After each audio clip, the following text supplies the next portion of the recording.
Good morning, students. How are you? Fine. Here again, वापस अपने काम पे, अपने वीडियोस पे आप भी पढ़ाई कर रहे होगे, आई होप। तो आज मैं कुछ क्वेश्चंस कराऊंगा, 2-4-5 क्वेश्चंस, अच्छे क्वेश्चंस रोटेशन पे, काफी अच्छे क्वेश्चंस हैं। जैसे मैं एक क्वेश्चन दे रहा हूं, आपको याद है, पहले मैं टॉपिक बताऊं।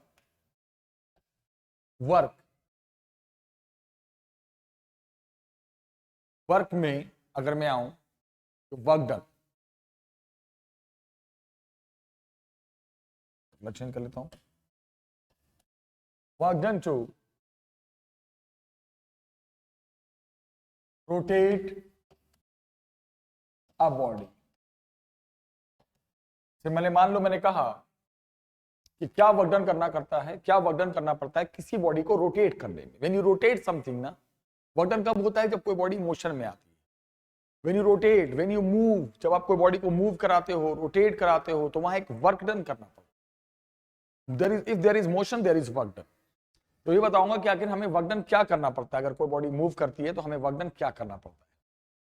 नॉर्मल लीनियर मोशन में वर्क डन का फॉर्मूला था, आपको याद होगा, फोर्स इनटू डिस्प्लेसमेंट, राइट। और मैंने ये भी पढ़ाया था आपको कि अगर आप डिस्प्लेसमेंट को एंगुलर डिस्प्लेसमेंट में बदलना चाहते हो तो सीधे r इंटू थीटा करो। याद है ना आपको? अगर आपके पास लीनियर डिस्प्लेसमेंट है और उसे एंगुलर डिस्प्लेसमेंट के साथ रिलेट करना चाहते हो तो रेडियस में मल्टीप्लाई कर देते हैं। कई बार ये बात आ चुकी। तो वर्क डन क्या बन गया? F, इसके जगह पे क्या लिख दूंगा मैं? R।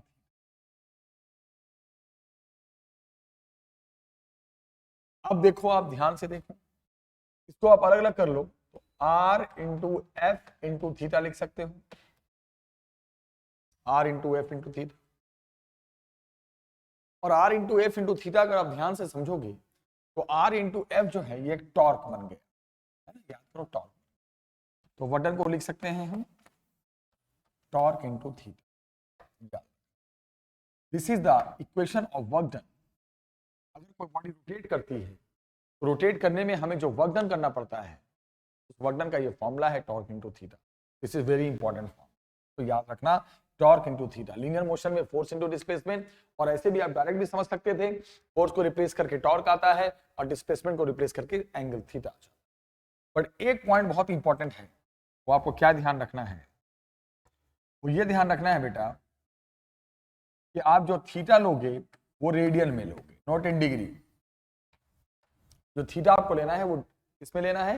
थीटा हमेशा लेना है रेडियन में लेना है, डिग्री में नहीं लेना है। Always take in radian, not in degree. अब बोलोगे सर ये तो आपने बताया कि अगर रोटेशन लीनियर मोशन में वर्क डन का फॉर्मूला फोर्स इनटू डिस्प्लेसमेंट होता है, और एंगुलर मोशन में अगर हम आ जाएं तो वही वर्क डन का फॉर्मूला टॉर्क इनटू थीटा हो जाता है, टॉर्क इनटू एंगुलर डिस्प्लेसमेंट हो जाता है। ये डिफरेंस है लीनियर मोशन के वर्क डन में और एंगुलर मोशन के वर्क डन। अब आप बोलोगे सर कि मेरे को एक बात बताओ, इस पे क्वेश्चंस करा दो तो ज्यादा समझ में। बोलूंगा बहुत सिंपल है, एक बॉडी पे टॉर्क काम कर रहा है 10 न्यूटन मीटर का। एक बॉडी पे torque is acting which is of 10 newton meter, 10 newton meter का टॉर्क काम कर रहा है। तो बताओ अगर वो बॉडी इतना डिस्प्लेसमेंट कर लेती है, कितना? 60 डिग्री, 60 डिग्री उसका एंगुलर डिस्प्लेसमेंट हो जाए, 60 डिग्री वो रोटेट कर जाए, तो बताओ वर्क डन क्या होगा? What will be the work done? तो बोलोगे जस्ट सिंपल सर, बहुत सिंपल सी चीज है। आप बताओ वर्क डन का फॉर्मूला अभी आपने पढ़ाया, torque into theta. Very simple, torque into theta. तो टॉर्क हमारे पास दे रखा है, थीटा दे रखा है, बट थीटा में क्या पंगा है? ये जो एंगुलर डिस्प्लेसमेंट है वो डिग्री में है, लेकिन मैंने क्या कहा? रेडियन में लेना है। तो सबसे पहले हम एंगुलर डिस्प्लेसमेंट को रेडियन में कन्वर्ट करेंगे। तो आप जानते हो कैसे जानते हो आप 60 इंटू पाई बाई 180, क्योंकि आप जानते हो, मुझे पक्का पता है कि 1 डिग्री में पाई बाई 180 रेडियन होता है। मैंने क्या किया? मैंने क्या ये कि डिग्री को रेडियन में बदल दिया। अब ये थीटा, अब हम ये यूज करेंगे, जो भी थीटा है अब हम वो थीटा यूज करेंगे। इसको मैं हटा देता हूं, बाद में देखेंगे हम इसे। अब हम थीटा यूज करेंगे, तो आप जो थीटा यूज करोगे वो कितना आ गया बेटा? देखो π/3 रेडियन। अब आ जाओ वर्क डन। वर्क डन का फॉर्मूला क्या होता है? Tau into theta, torque into theta. Tau कितना दे रखा है? 10 into π/3। This is your work done, this is your. चाहो तो पाई को आप 3.14 में ब्रेक कर दो, नहीं तो ऐसे भी छोड़ सकते हो। This is work done. The main important thing is what, कि आपको डिग्री को रेडियन में लेना है और फॉर्मूला लर्न किए रहना है। This is very important concept. Linear motion में वर्क डन का फॉर्मूला फोर्स इनटू डिस्प्लेसमेंट, और एंगुलर मोशन में आएंगे तो वर्क डन का formula torque into theta. Torque into theta, force torque से रिप्लेस हो जाता है और डिस्प्लेसमेंट एंगुलर डिस्प्लेसमेंट से रिप्लेस हो जाता है थीटा। अब यहां पर नेक्स्ट क्वेश्चन में हम आते हैं। आपने पढ़ा था एक थ्योरम जिसे हम कहते हैं वर्क एनर्जी थ्योरम। आपने पढ़ा होगा जरूर। ये आपने थ्योरम कहां पढ़ा था? चैप्टर 6 में।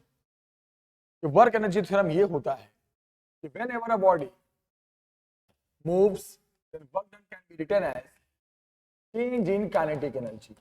ये थ्योरम आपने पढ़ा था लीनियर मोशन में हो तब वर्क डन का फॉर्मूला होता है work done is equal to change in kinetic energy. तो बोलोगे सर इसका क्या मतलब हुआ? इसका मतलब ये हुआ कि work done can be written as half mv² minus half m।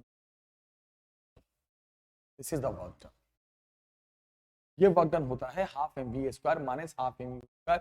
ये वर्क डन का फॉर्मूला कहां होता है? ये वर्क डन का फॉर्मूला होता है लीनियर मोशन में। याद रखना ये कहां पे है वर्क डन का फॉर्मूला बेटा? ये वर्क डन का फॉर्मूला होता है linear motion, in linear motion.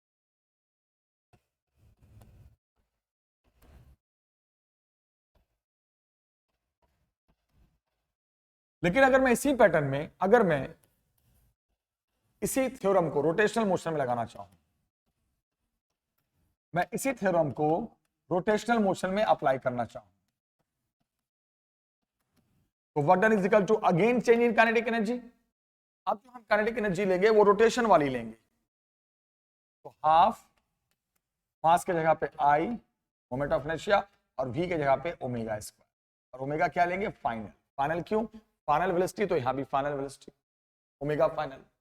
और मास को रिप्लेस करके आपको पता ही है आई आता है, क्योंकि घूमने वाली काइनेटिक एनर्जी यहाँ हाफ आई ओमेगा स्क्वायर, वह half mv² minus half again I और u के जगह पे omega initial. This is the formula of work done. ये वर्क डन का फॉर्मूला होता है। ये वर्क एनर्जी थ्योरम चलता है रोटेशन में और ये वर्क एनर्जी थ्योरम चलता है लीनियर मोशन में। A very important point. बोलोगे सर मुझे एक एग्जांपल करा दो। Example soon. If a solid cylinder, अगर आपके पास एक सॉलिड सिलेंडर है, what I am telling, if you have a solid cylinder having mass m is equal to 5 kg। इसका मास 5 kg है, ध्यान से देखना बेटा। And radius r is equal to 0.2 metre. Centimetre में भी बोल सकता था इसे, 20 सेंटीमीटर भी बोल सकता था, मैंने मीटर में बताया। और क्या दिया हुआ है? रोटेटिंग, रोटेट कर रहा है, रोटेटिंग विथ फ्रीक्वेंसी 120 rpm। और क्या कहा उसने? ये रोटेट कर रहा है 120 रिवोल्यूशन पर मिनट से। Yes,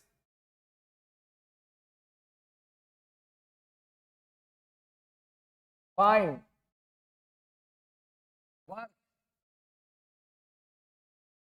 to stop the body. तो बताओ हमें कितना वर्क डन करना पड़ेगा उस बॉडी को क्या करने के लिए?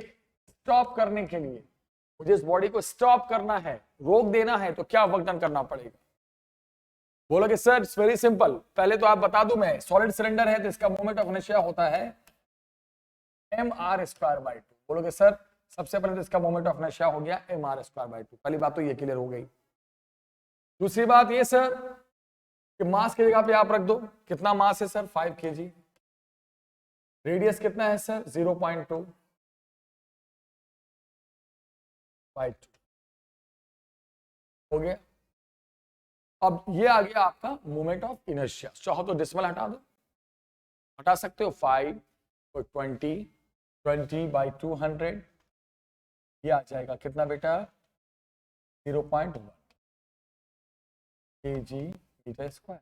ऐसे 0.1 आ गया, 4 नीचे आप 0.2 100 आ जाएगा, 20 बाई 100, 20 बाई 200,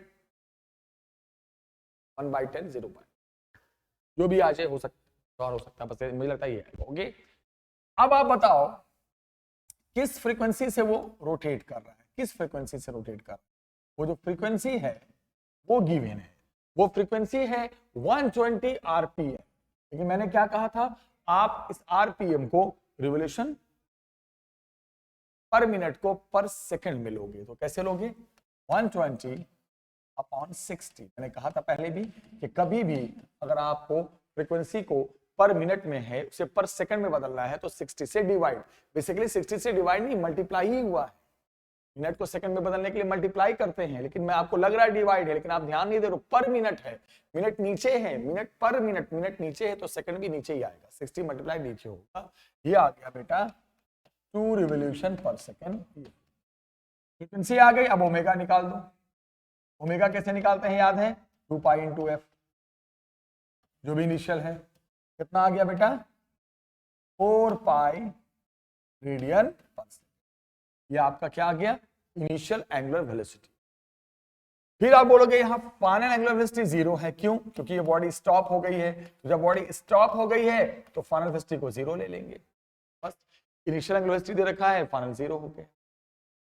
अब वर्क निकालना है। वर्क का फॉर्मूला क्या हो जाता है बताओ, चेंज इन काइनेटिक एनर्जी, यानी क्या हो जाएगा हाफ आई ओमेगा स्क्वायर। क्योंकि वर्क डन का फॉर्मूला टॉर्क इनटू थीटा कब होता है, पिछला फॉर्मूला जब टॉर्क दे और एंगुलर डिस्प्लेसमेंट दे। लेकिन आपको लग रहा है किसी सवाल में दो वेलोसिटी है इनिशियल फाइनल, दो फ्रीक्वेंसी है इनिशियल फाइनल, तो वहां वर्क डन हम इसी थ्योरम से निकालेंगे, चेंज इन काइनेटिक एनर्जी। तो half I omega square final, half I omega square initial. अब क्या आ गया बेटा, आराम से देखो, फाइनल एंगुलर वेलोसिटी तो 0 है तो ये 0 हो गया, माइनस हाफ आई, आई का मतलब मोमेंट ऑफ इनर्शिया, वो निकल चुका है 0.1 इंटू ओमेगा फाइनल स्क्वायर, कितना आ चुका है 4 पाई का होल स्क्वायर। तो और मैं सॉल्व करना चाहूं तो कर सकता हूं, minus 0.1 into 16 pi square upon 2। और मैं बता दूं आपको, कभी भी अगर पाई स्क्वायर कभी भी आ जाए फिजिक्स में कैलकुलेशन में, तो पाई स्क्वायर को सीधे हम 10 ले लेते हैं। क्यों? क्योंकि पाई की वैल्यू 3.14 होती है, तो उसका स्क्वायर 10, तो आ गया कितना 16 इंटू 10, ये 16 कट के आंसर आ जाएगा 8 जूल। बोलो कैसे 8 जूल आ गया, 10 से डेसिमल कट जाएगा 2। This is the work done, और ये वर्क डन माइनस में आएगा, इसलिए क्योंकि बॉडी जब स्टॉप होती है तो वो वर्क डन माइनस में ही आता है। That was a very important question.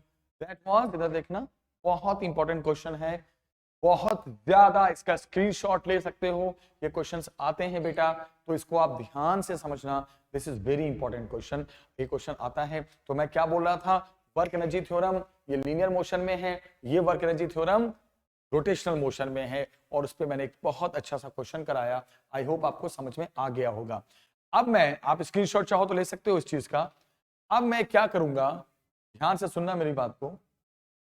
Next बोलोगे सर मुझे एक बात समझ में नहीं आ रही है कि सर वर्क डन के दो फॉर्मूले आपने बताए, एक तो टॉर्क इनटू थीटा भी बताया, बिल्कुल बताया। वो हम कब लेते हैं, वो हम तब लेते हैं बेटा जब टॉर्क दे दे और एंगुलर डिस्प्लेसमेंट दे दे, और अगर दो वेलोसिटी की जानकारी दे दे इनिशियल और फाइनल अलग अलग, तो वहां वर्क डन हम ऐसे निकालते हैं। दो फ्रीक्वेंसी दे दे, दो ओमेगा निकल के, वो वर्क डन हम ऐसे निकालते हैं। तो अब आपने जब ये समझ लिया है, अब ये सब रोटेशन के कुछ अच्छे क्वेश्चंस करा रहे हैं, ध्यान से सुनो। एक एग्जांपल है, एग्जांपल ये है, if disk having MOI, moment of inertia, I1, rotating with angular velocity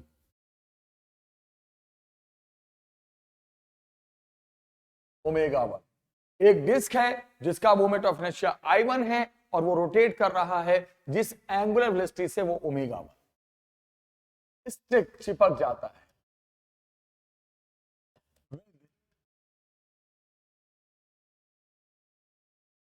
another rotating disc, वो चिपक जाता है दूसरे रोटेटिंग डिस्क से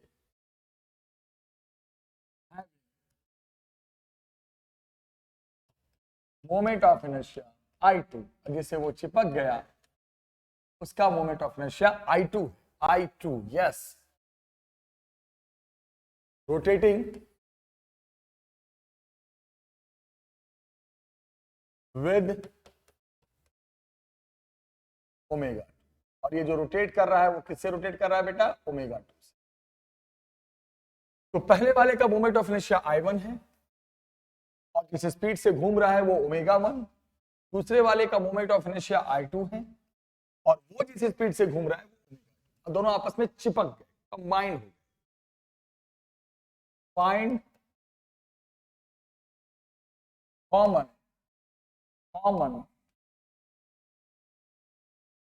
common angular velocity, find common angular velocity, उनकी दोनों की कॉमन एंगुलर वेलोसिटी बतानी है, उन दोनों की कॉमन एंगुलर वेलोसिटी बतानी है कि कॉमन एंगुलर वेलोसिटी क्या होगी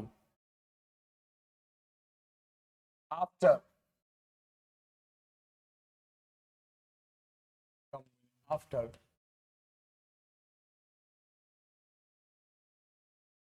कंबाइंड होने के बाद। जब वो कंबाइंड हो गए तब वो जो एक साथ चिपक के घूमने लगे, अब उनकी एंगुलर वेलोसिटी वो जो तो एक साथ घूमेंगे तो उनकी दोनों की अब तो कॉमन वेलोसिटी सेम हो जाएगी, तो अब वो कॉमन वेलोसिटी क्या? कभी भी ऐसा सवाल आए, दो बॉडी है, दोनों का मोमेंट ऑफ इनर्शिया कुछ और है, मिल गए तो मोमेंट ऑफ इनर्शिया, तो इस तरह का सवाल है, अभी अलग अलग थे, मिल गए, फिर नई वेलोसिटी आ गई, कभी भी ऐसा सवाल आए, पहले एंगुलर वेलोसिटी ये, अब एंगुलर वेलोसिटी क्या, पहले एंगुलर वेलोसिटी ये, अब एंगुलर वेलोसिटी क्या, तो इस सवाल में पहले भी करा चुका हूं। ऐसे सवाल को हम मात्र एक ही मेथड से करेंगे और उसका नाम है कंजर्वेशन ऑफ एंगुलर मोमेंटम। सबसे पहले हम इनिशियल एंगुलर मोमेंटम निकालेंगे, और आपको पता है कि एंगुलर मोमेंटम का फॉर्मूला मैंने पढ़ाया था, एक तो होता है I इंटू ओमेगा और एक होता है R इंटू पी, तो P को हम खोल के mv लिखेंगे तो mvr, ये दोनों फॉर्मूले होते हैं एंगुलर मोमेंटम। एक तो होता है I इंटू ओमेगा और एक होता है R into P, P for linear momentum.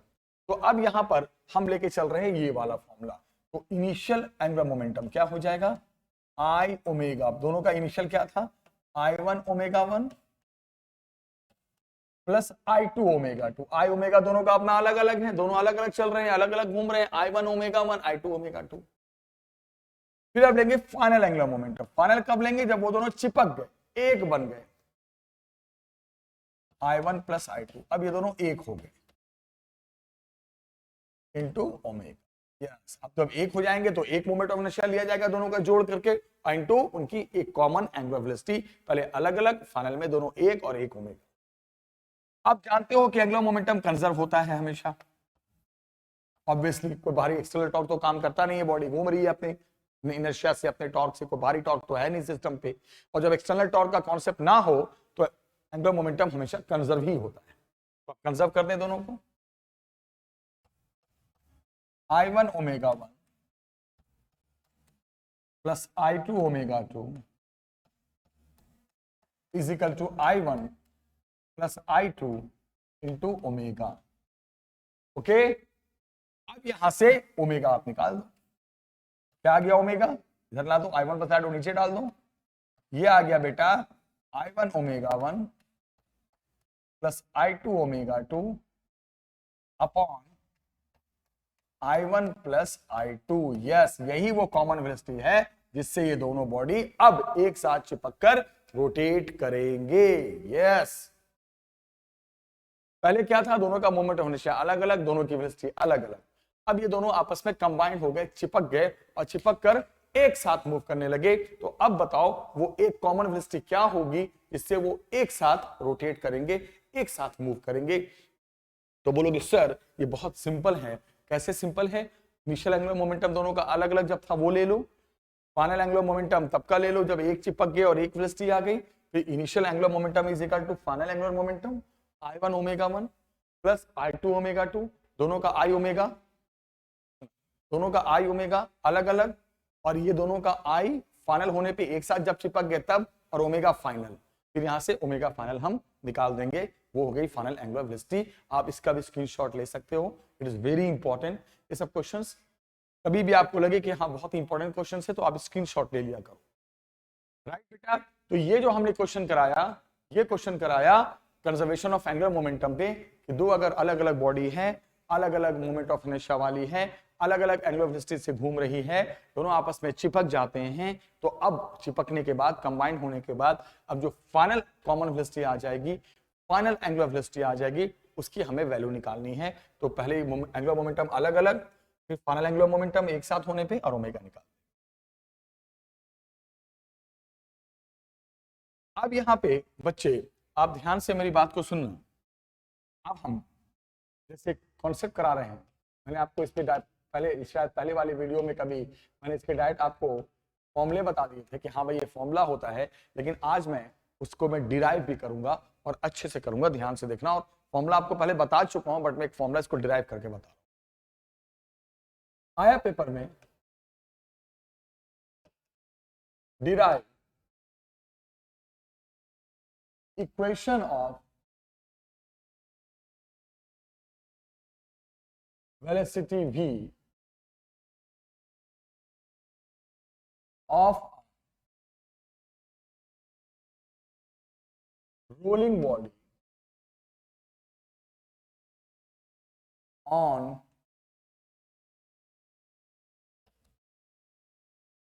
what? On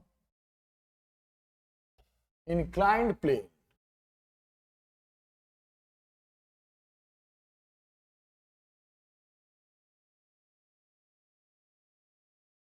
at the bottom if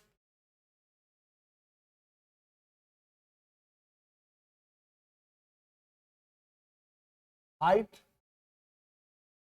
if the height of inclined plane is h and inclination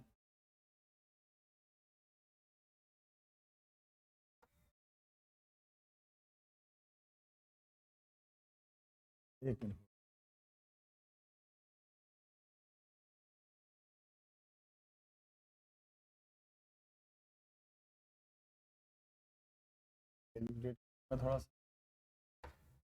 and inclination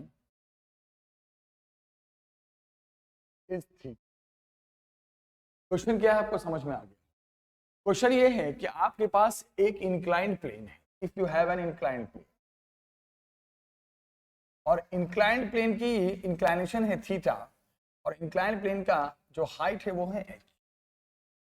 और मान लो कोई भी बॉडी को हम रोल करते हुए वहां से छोड़ देते, यहां से जा भाई तू जा, रोल करते हुए जा, और यहां रिलीज किया है तो इसकी स्टार्टिंग वेलोसिटी 0 ली जाती है। हमने रिलीज कर दिया है तो ऑब्वियस सी बात है इसकी वेलोसिटी वहां पे 0 होगी। ओके, तो बोला गया कि जब ये बॉटम पे पहुंचेगा, जब ये बॉटम पे आ जाएगा तो यहां पर इसकी वेलोसिटी क्या होगी, हमें ये बताना है कि जब ये बॉटम पे आ जाएगा तो बॉटम पे पहुंचने के बाद इसकी final velocity at the bottom, bottom पे क्या। तो ऐसे में क्या करना है आपको, मान लो इस पॉइंट का नाम आप ए रख दो, और जो बॉटम पे पहुंच गए इसका पॉइंट आप बी रख दो। दो पॉइंट ले लो ए एंड बी, और आप लगा दो energy conservation at A and B. Okay, कैसे? आप क्या लगा दो, energy at A, energy at A is equal to energy at B, आप क्या लगा दो, एनर्जी कंजर्वेशन, कि जो ए पे टोटल एनर्जी और बी पे टोटल एनर्जी को इक्वेट कर दो। तो बोलोगे सर ए पे वेलोसिटी नहीं है, बिल्कुल जीरो है, रिलीज किया है, तो वहां पे काइनेटिक एनर्जी का तो कोई मतलब बनता ही नहीं है। हाँ हाइट है तो हाइट वाली पोटेंशियल एनर्जी जरूर होगी, तो वहां पे होगी mgh। फिर आप बोलोगे सर जब ये बॉटम पे पहुंचेगा, तो बॉटम पे पहुंचने के बाद मुझे जहां तक लगता है इसकी हाइट पूरी तरह से खत्म हो गई, हाइट तो फिनिश हो गई, हाइट खत्म हो गई सर, सिर्फ और सिर्फ वेलोसिटी रह गई, तो यहां पे सिर्फ काइनेटिक एनर्जी रहेगी। हाफ काइनेटिक एनर्जी में दोनों आएगा, रोलिंग है, रोल करते हुए है तो लीनियर भी आएगा, और half I omega square angular भी आएगा, क्योंकि ये रोलिंग है ना सर, तो रोलिंग में तो आपको पता है ये रोलिंग बॉडी है, तो रोलिंग काइनेटिक एनर्जी दोनों होती है, हाफ mv स्क्वायर भी और half I omega square.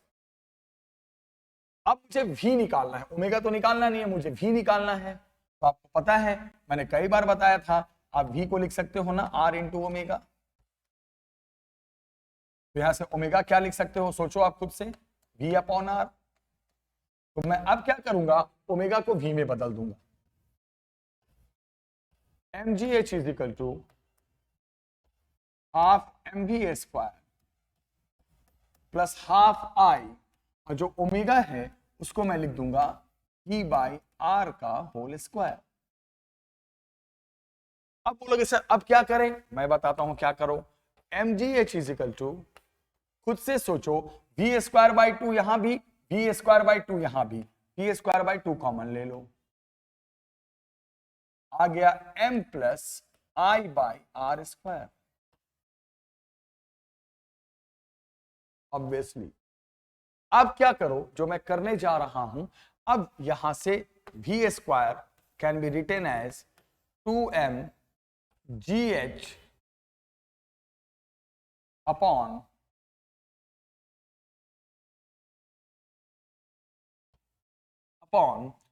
m plus I by R square. क्या किया मैंने बेटा, मैंने बस इतना काम किया कि 2 को यहां शिफ्ट कर दिया और इस पूरे को नीचे डाल दिया, v स्क्वायर अलग कर दिया।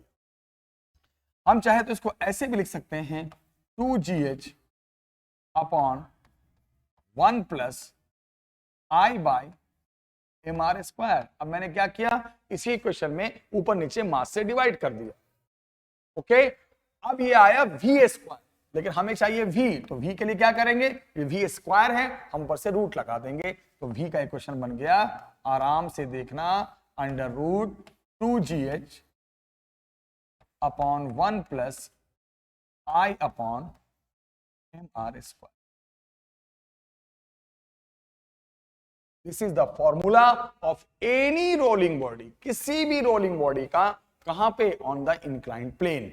बहुत सारे लोग क्या करते हैं, ध्यान से सुनना बेटा, तो मैं ऊपर लिख दूंगा,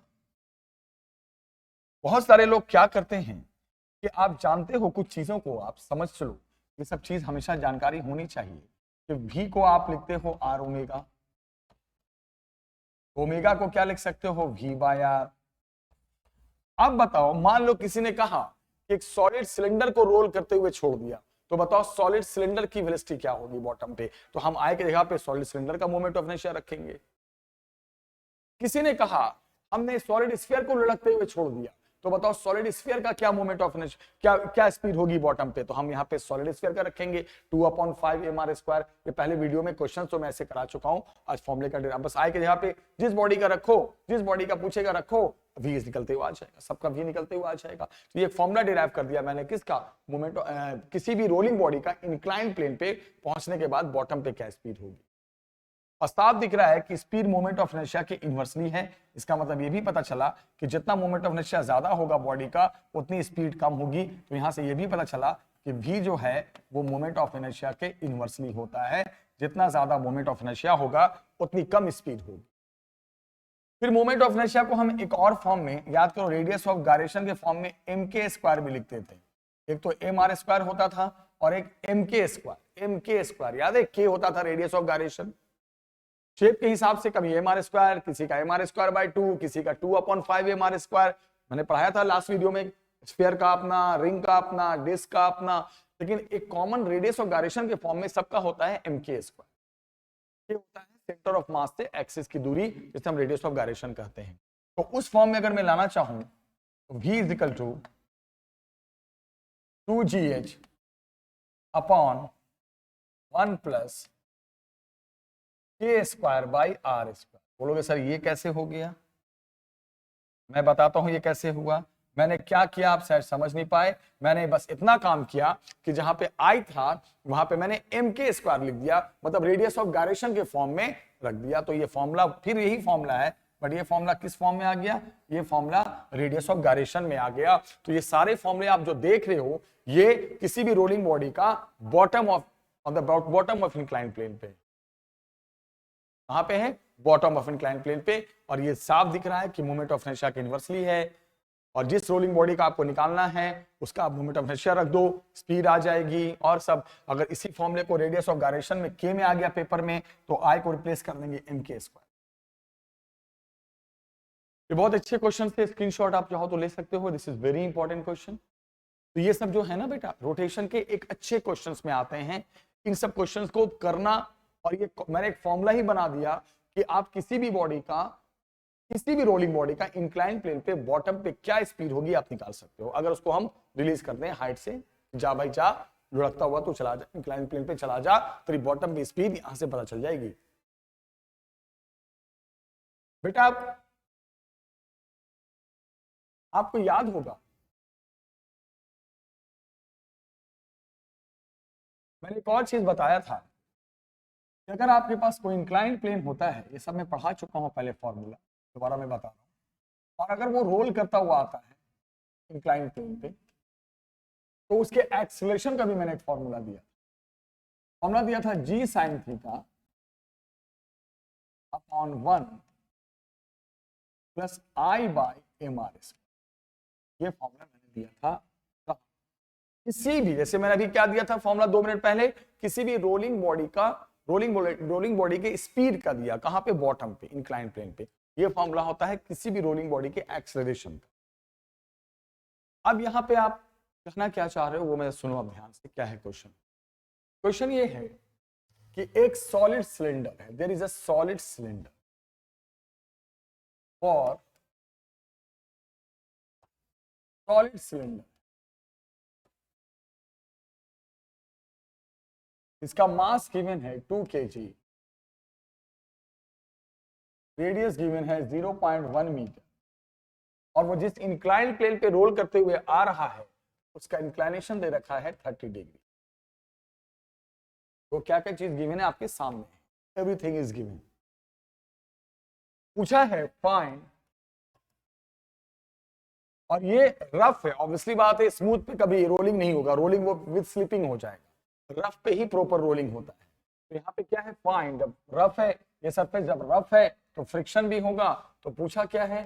फाइंड कोएफिशिएंट ऑफ फ्रिक्शन, क्या हम म्यू कहते हैं, हम क्या कहते हैं बेटा? Mu. Find coefficient of friction, इसे हम म्यू का नाम देते हैं, mu, between rolling body and inclined plane.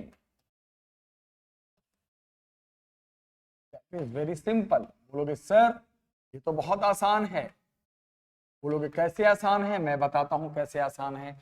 सबसे पहले तो आप एक काम करो, आप मुझे बताओ इस पे क्या क्या फोर्स काम करेंगे। एक तो बेटा मैंने पढ़ाया था लॉज ऑफ मोशन में mg काम करेगा, इधर नॉर्मल काम करेगा।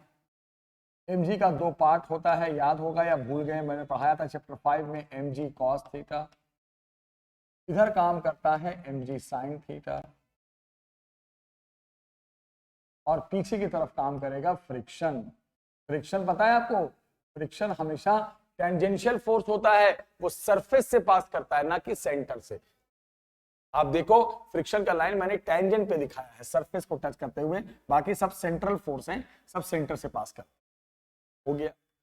फिर मैंने पढ़ाया था ये नीचे की तरफ आ रहा है, ऑब्वियस सी बात है नीचे की ही तरफ आ रहा है। तो आपको निकालना है, क्या निकालना है बेटा? आपको निकालना है फ्रिक्शन। तो बोलोगे सर सबसे पहले हम एक्सेलरेशन निकाल देते हैं। आपने फॉर्मूला बताया था सर, जी साइन थीटा अपॉन 1 प्लस आई। ये बॉडी सर कैसा है, ये बॉडी सॉलिड सिलेंडर है सर, तो सॉलिड सिलेंडर का मोमेंट ऑफ इनर्शिया आपने हमें पढ़ाया था सर, वो होता है mr²/2। तो इसका मतलब हो गया आई के जगह पे आप रख दो सर mr²/2, हो गया आई और अपॉन mr²।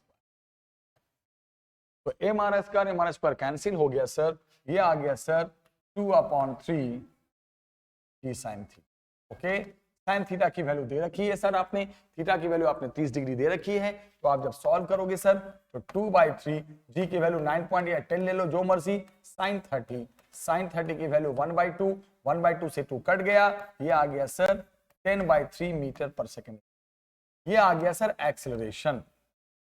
बट आपने तो सर पूछा है फ्रिक्शनल फोर्स, तो आपने पढ़ाया था लॉज ऑफ मोशन में हमें सर क्या पढ़ाया था, नीचे आ रहा तो नेट फोर्स क्या लिखेंगे, mg साइन थीटा, है ना, नीचे आ रहा ना, तो ये लाने वाला ये रोकने वाला, net force mg sine theta minus friction force is equal to mass into acceleration. याद है लॉज ऑफ मोशन में। अब बोलोगे सर मास की वैल्यू आप रख दो 2, जी की वैल्यू रख दो आप कितना 10, साइन कितना था 30, फ्रिक्शन सर आप निकाल चुके हो 10/3 is equal to mass into acceleration. Just simple. अब यहां से क्या आ गया सर, आपने पूछा क्या था सर, आपने पूछा था कोएफिशिएंट ऑफ फ्रिक्शन। ओके, तो मैंने तो फ्रिक्शन ए निकाल दिया, उससे फ्रिक्शन, सॉरी मैं तो मिस्टेक, तो मैं सोच रहा हूं क्या हो रहा है भाई, सॉरी भाई गलती हो गई, ये फ्रिक्शन थोड़ी पता है हमें, मैं भी कंफ्यूज हो रहा हूं, मैंने क्या कर दिया, ये तो एक्सेलरेशन है ना, मैंने क्या किया था ए की वैल्यू एफ के जगह मैं भी यार क्या आ गया बेटा sin 31/2, sin 31/2, तो 10 माइनस एफ और m इंटू ए, मास कितना है 2 और एक्सेलरेशन कितना आया अभी 10/3, तो फ्रिक्शन कितना आ गया बेटा 10 माइनस इधर ला दो 20/3, फ्रिक्शन की वैल्यू आ गई 30 माइनस की 10/3 Newton, this is the friction force. तो हम सिंपली एकदम सिंपल तरीके से हम फ्रिक्शन निकाल सकते हैं, याद रखना 10/3 न्यूटन। कैसे कैसे किया मैंने, पहले एक्सेलरेशन निकाला और एक्सेलरेशन निकालकर फिर मैंने क्या कर दिया के बाद जो हमने पढ़ा था लॉज ऑफ मोशन में कि ऐसे कौन कौन सा फोर्स काम कर रहा है, फिर हम देखेंगे भाई फोर्स के बाद फिर हम क्या देखेंगे, फोर्स के बाद हम ये देखेंगे कि नेट फोर्स का इक्वेशन क्या होगा, नीचे आ रहा है तो mg sin theta minus friction, mg sin theta minus friction is equal to mass into acceleration. उसके बाद mg sin थीटा पता है, एक्सेलरेशन आप सबसे पहले ऐसे निकाल दोगे and then you can solve and get the friction force on that rolling mass, जो रोलिंग मास इंक्लाइन प्लेन पे लुढ़कता हुआ आ रहा है उस पे लगने वाला फ्रिक्शनल फोर्स। तो ये ऐसे क्वेश्चंस हम आराम से कर सकते हैं बहुत इजी वे में, पर थोड़ा सा एक्सेलरेशन निकालना है, फिर आप न्यूटन्स लॉ ऑफ मोशन का यूज कर लेना है और यूज करने के बाद हम आराम से इसको सॉल्व करके निकाल सकते हैं फ्रिक्शन। तो बेटा आज आपको कुछ रोलिंग के और अच्छे अच्छे क्वेश्चंस कराए, ये क्वेश्चंस बहुत अच्छे थे, आप इनको प्रैक्टिस करना, प्रैक्टिस करोगे तो सीखने को बहुत कुछ मिलेगा। और हम नेक्स्ट वीडियो में अब हम शायद नए चैप्टर के साथ आए या नए कॉन्सेप्ट के साथ आए, लेट्स वेट क्या होता है। अब हम आपसे परमिशन चाहेंगे, टाटा बाय बाय करना चाहेंगे, आप अच्छे से पढ़ाई कीजिए और खूब वीडियो को आगे भी शेयर कीजिए, वो औरों का भी थोड़ा भला हो जाएगा और आप तो चैंपियन हमारे हो ही, तो आपको और सुपर चैंपियन बनाना है। खूब अच्छे से पढ़िए बेटा, टेक केयर, बाय बाय।